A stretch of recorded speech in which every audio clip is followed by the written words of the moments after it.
First of all, I want to thank the fans because we couldn't have done it without them. You know, the first half obviously was flat. We didn't make a whole lot of plays, had no momentum, and then Irvin Charles makes that big play and got the crowd back involved, which was critical. Really proud of our team. They just never stopped believing. That's a good football team. Got to give Minnesota credit. The quarterback is a veteran guy, makes great decisions. They protect him really well, and they play really the way we thought they would. Very proud of our defense. Our defense is under unusual circumstances. I've never seen this before. We got 7 linebackers that are out. 7. If you count everybody in our program that is linebacker, Kabinda, Naeem, B. Smith, Jan, Cooper, Varanek, and Bell. All of those guys play Mike linebacker. Manny Bowen has never played a play of Mike linebacker ever. And he goes in the game. We kept it really vanilla and actually played really well. But I'm proud. I'm proud of our defense, and I'm proud of Brent Pry because he's been in a really, really challenging situation, and those guys just battled. I'm proud of Jordan Smith, who hasn't played a whole lot of football in the last 2 years. We lose Christian Campbell, early in the game. He goes in, gets a huge interception at a critical time that we needed it. I don't know if I've ever heard of this. Marcus Allen had 22 tackles in the game. I don't know if I've ever heard of that before. Tyler Davis with his 17th consecutive field goal. Cam Brown and Connor McGovern with their first starts, both true freshmen. And then Trace McSorley, just really, kept his cool, made some amazing plays, gave guys chance to make plays, pressure falling off his back foot, lays it out where guys like Chris Godwin can go make a play for him. So this was a game that we can really grow from. There's a lot of things, obviously, that we got to get cleaned up, but the most important thing is these guys believing in themselves and believing in what we're doing and how we're doing it. So that was big, and they're having a great time in the locker room. I wish I could take you guys in this locker room right now because it is awesome in there. I'm just telling you. Huh? You want to go? Yeah, it's the problem is I couldn't take everybody in because the dress isn't appropriate right now, but they are partying. Have you guys ever seen the movie Soul Plane? Yeah, that's what it looks like in there. They're going crazy. Chris, you're like, shut up, right? Stop talking. James, I'm curious if you've ever been around a game that had that kind of 180-degree turn in the middle of it, and do you recall anything like that? I don't know. I think the fact that we were at home helped us.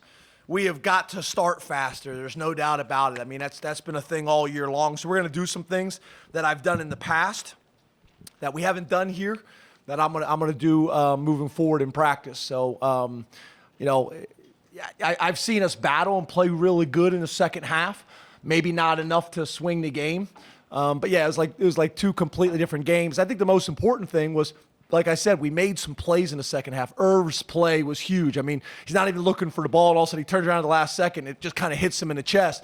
And then he's just so big, strong, and fast that he goes and makes a play. We tried to get him back in later, and he's still celebrating on the sideline with his buddies, and we're trying to get him in the game. And that just kind of is an example of our youth. That these things we just got to continue to grow, and tonight's an opportunity to do that. But yeah, I don't know if I've been a part of some unbelievable comebacks before. I don't know if I've been a part of a first half and second half and then overtime like it was tonight. James, how much did this program, these players, these coaches need this kind of win? And also Trace McSorley stepping up in the pocket. Has that been something that you guys have been talking to him about because he did it a lot today? Yeah, I think it was definitely something that our players needed. Everybody needed. There's no doubt about it. And you kind of have some moments as a program. I remember, when I first became a head coach, we had a game against UConn that we won early on, and it kind of built a lot of confidence in everybody. and kind of went from there. And we needed that. I think we definitely needed that, here. And I think tonight's one of those nights. There's no doubt about it. I thought Trace did a great job of stepping up in the pocket. There was a few times where he stepped up and kind of was waiting to throw, and he put the ball back, and they were close to being strip sacks from behind. Then that earlier in the year, we got a couple of them. But, he does a good job. He can run, but he's not one of these guys that just takes off. He keeps his eyes downfield and made a number of big plays in those situations. So I'm proud of him. I'm also proud of Tommy Stevens. I think Tommy's got a very bright future, and he's been great on the sideline. He's been great at practice. We got a good situation there, two guys that we believe in. James, did you expect that perhaps the read option in overtime might pop open given the way Trace had been running the ball? And also, what does it say about Saquon that he was able to hang with it after he was kind of bottled up for an entire half? Yeah, I'm really proud of Saquon because he's handled adversity, and you've never seen bad body language from him, ever.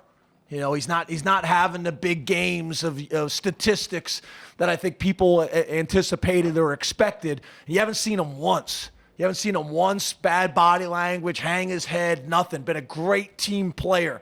And just keeps persevering and just keeps waiting for opportunities. And when it came, he made a big play for us. And that's what happens when you keep a great attitude and you just keep believing and being a great teammate. And he did that tonight. So I'm really proud of him. I'm super, super proud of him. Hey, James, over here. Trace ran for 73 yards today. He had run for 32 in the previous 4 games. How much did his running open up your offense, and was that an emphasis at all this week? I think those stats are a little deceiving because the biggest difference in this game is we didn't have the sacks.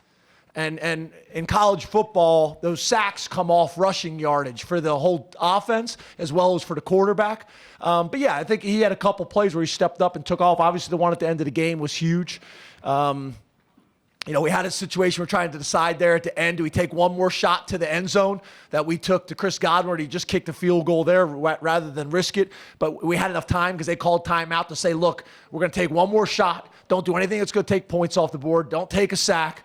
We didn't have a timeout, and then go out and kick the field goal. So yeah, I think obviously his rushing yardage was important, but I think probably the bigger factor was us. We did a better job of protecting him. And I think he did a good job of stepping up in the pocket, too, like you guys said. James, what do you think the hit on Joey did for the emotions of your team? It looked like everybody was pretty fired up on the sidelines. What were your thoughts on that? I want to make sure you guys clearly understand what I'm saying here. I don't want it to be misinterpreted.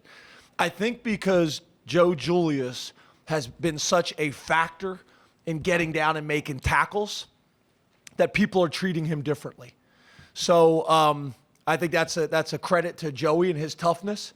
But I do think that play fired everybody up. Fired everybody up. There's no doubt about it. But Coach said something to me after the game that he's going to take care of that. And I appreciate him saying that. It's an emotional game played by passionate, emotional people. But I'm glad Joey's okay. And I'm also impressed that he's built a reputation that you better deal with our kicker, or he'll get down there and make tackles. James, could you, not to be a wet blanket, but could you discuss a couple? But you're going to be anyway. A couple situations at the end. Could you do me a favor, though? What's that? Could you ask me like a positive question first and then go to the other one? Just something, please. Start with something positive. Congratulations on the win. No, question. Oh, something that I could answer positive instead of being a wet blanket. You're taxing me. Okay, go ahead. I was just curious about the 4th and goal, the field goal there, what went into that, and also if you could address at the end of the half calling timeout there, which gave Minnesota a little more time. Yeah. Have a nice day then. Yeah, thank you. Thank you. I appreciate the pleasantries. Well, first of all, I get it. I mean, we go for it early in the game on 4th and 1, and it doesn't work, so it's a bad decision. Later in the game, we have the ball on the goal line on 4th and 1, and we don't go forward for it, and it's a bad decision. We have not been great at consistently running the ball in short yardage situations. So early on in the game, I want to be aggressive. We're right kind of on the fringe of his range. If you look at our statistics and kind of where he's hitting everything, but we're right about his fringe of where he's consistent. So we felt like, we're in a situation, we got a big, strong, powerful back. We got one-on-one with the safety, and we weren't able to get a yard. So it doesn't work, and it's a bad decision.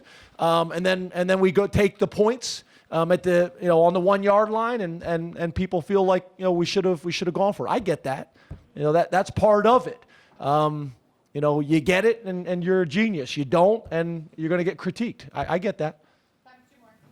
Going off of Dave's question about fast starts and doing more, what specifically do you have in mind that you guys have done before, to kind of get past that? And also the third down numbers. When you look at those again, anything jump out to you there about ways you can improve that?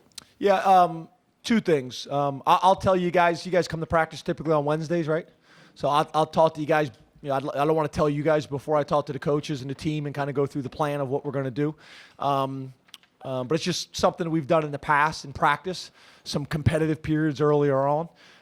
And then third down, we got to be better. It goes back to the two things that we're not consistent. That's what shows up on third down. We're not consistent right now running the ball, and we're not consistent protecting. We were better tonight, but those two things, that's what third down's all about. I think our receivers are talented enough to get open if we give them time.